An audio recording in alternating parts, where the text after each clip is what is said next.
बहुत पुराने समय की बात है जब मध्य प्रदेश के एक छोटे से गांव हरियापुर में लोग सरल और मेहनती जीवन जीते थे। गांव चारों ओर से खेतों, छोटे छोटे पहाड़ियों और दूर बहती एक पतली नदी से घिरा हुआ था। हरियापुर के लोग अपनी रोजी रोटी खेती और पशुपालन से चलाते थे। गांव के बीचों बीच एक बहुत पुराना पीपल का पेड़ था, जिसे लोग गांव का रक्षक मानते थे। कहा जाता था कि इस पेड़ के नीचे बैठकर जो भी सच्चे मन से प्रार्थना करता है, उसकी बात भगवान जरूर सुनते हैं।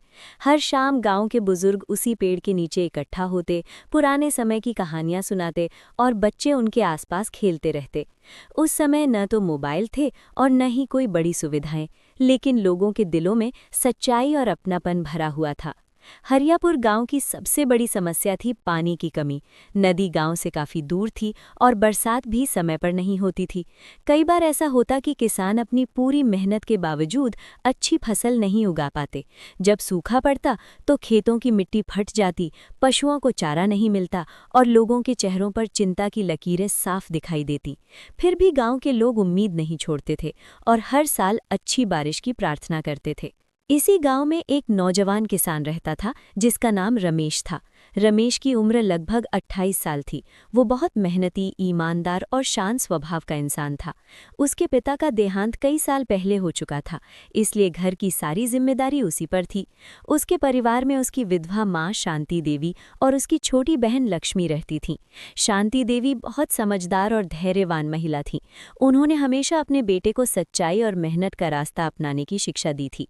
लक्ष्मी पढ़ने में बहुत तेज थी और रमेश चाहता था कि वो पढ़ लिख कर एक अच्छा जीवन बनाए। रमेश के पास सिर्फ 2 एकड़ जमीन थी, लेकिन वो उसे अपनी दुनिया मानता था। वो रोज सुबह सूरज निकलने से पहले उठ जाता, अपने दोनों बैलों को प्यार से सहलाता और खेत की ओर निकल पड़ता। खेत पर पहुंचकर वो मिट्टी जोतता, बीज बोता और पौधों की देखभाल करता। शाम तक वो बहुत थक जाता, लेकिन उसके चेहरे पर संतोष की मुस्कान रहती। वो हमेशा कहता था कि मेहनत करने वाला कभी हारता नहीं है। लेकिन उस साल हरियापुर में भयंकर सूखा पड़ गया। 3 महीने तक आसमान में बादल तो आते, लेकिन बरसते नहीं थे। तेज धूप के कारण खेतों की मिट्टी पत्थर जैसी सख्त हो गई थी। कई किसानों की फसल पूरी तरह नष्ट हो गई थी।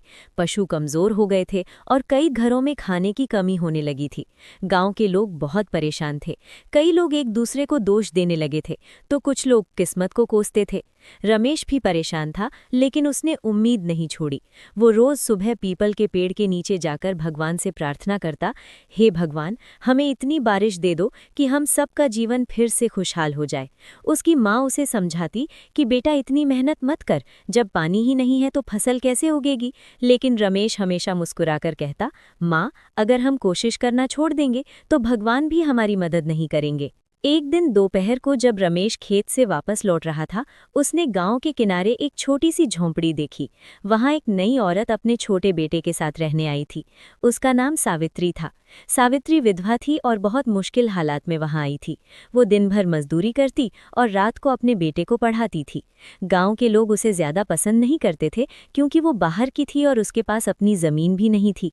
एक दिन रमेश ने देखा कि सावित्री एक छोटे से गड्ढे से गंदा पानी भर रही है।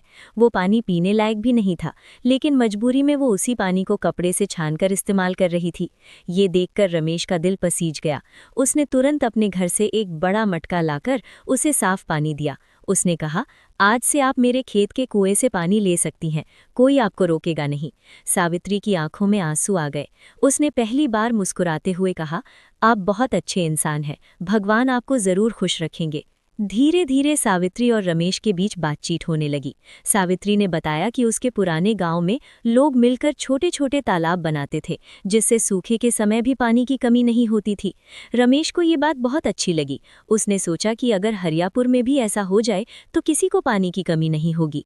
रमेश ने गांव के सरपंच से इस बारे में बात की, लेकिन सरपंच ने उसकी बात को नजरअंदाज कर दिया। कुछ लोग तो उसका मजाक उड़ाने लगे, लेकिन रमेश ने हार नहीं मानी। उसने अपने खेत के किनारे खुद ही एक छोटा तालाब खोदना शुरू कर दिया।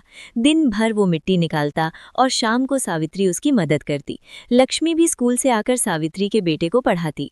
गांव के लोग उन्हें देखकर हंसते थे। वे कहते, इतनी मेहनत का क्या फायदा, बारिश ही नहीं होगी तो तालाब में पानी कहाँ से आएगा। लेकिन रमेश को पूरा विश्वास था कि एक दिन उसकी मेहनत जरूर रंग लाएगी। कुछ दिन बाद हल्की बारिश हुई। लोगों को थोड़ी राहत मिली। रमेश ने अपने तालाब को और मजबूत किया। उसने उसके चारों ओर पेड़ लगाए और मिट्टी का मजबूत बांध बनाया। फिर एक दिन अचानक आसमान में काले बादल छा गए। जोरदार बारिश शुरू हो गई। कई घंटों तक बारिश होती रही। नदी में बाढ़ आ गई और कई खेतों में पानी भर गया। लेकिन रमेश का खेत सुरक्षित था। उसका बनाया हुआ तालाब बारिश के अतिरिक्त पानी को अपने अंदर जमा कर रहा था। जब बारिश रुकी तो रमेश का खेत हरा भरा दिखाई दे रहा था, जबकि कई किसानों के खेत बर्बाद हो चुके थे। गांव वाले हैरान रह गए। उन्होंने रमेश से पूछा कि उसने ये कैसे किया। तब रमेश ने सबको बताया कि ये सावित्री की सलाह का परिणाम है। सभी लोगों को अपनी गलती का एहसास हुआ। सरपंच ने रमेश और सावित्री से माफी मांगी और कहा कि अब पूरा गांव मिलकर बड़े बड़े तालाब बनाएगा। सभी लोगों ने मिलकर काम शुरू किया। धीरे धीरे हरियापुर में कई तालाब बन गए। अब वहां कभी पानी की कमी नहीं होती थी। सावित्री को गांव की पंचायत में सम्मान दिया गया। लक्ष्मी पढ़ लिखकर अध्यापिका बनी और गांव के बच्चों को शिक्षा देने लगी। शांति देवी ने गांव की औरतों को मिलकर काम करना सिखाया। कुछ सालों बाद हरियापुर एक खुशहाल गांव बन गया। लोग दूर दूर से वहां आकर खेती सीखने लगे। बहुत साल बाद जब रमेश बूढ़ा हो गया, वो पीपल के पेड़ के नीचे बैठकर बच्चों को ये कहानी सुनाता था। वो कहता, बेटा, कभी भी किसी नए इंसान को छोटा मत समझना। कई बार भगवान उसी के माध्यम से हमें रास्ता दिखाते हैं। मिलकर काम करने से सबसे बड़ी मुश्किल भी आसान हो जाती है। इस कहानी से हमें ये सीख मिलती है कि एक छोटी सी मदद और सही सलाह पूरे समाज को बदल सकती है। हमें कभी भी किसी ज़रूरतमंद को अकेला नहीं छोड़ना चाहिए। जब लोग स्वार्थ छोड़कर एक दूसरे का साथ देते हैं तो भगवान भी उनकी मदद करते हैं और जीवन में खुशहाली आती है। नमस्ते दोस्तों, अगर आपको वीडियो पसंद आए तो चैनल को लाइक करें, सब्सक्राइब करें और अपने दोस्तों के साथ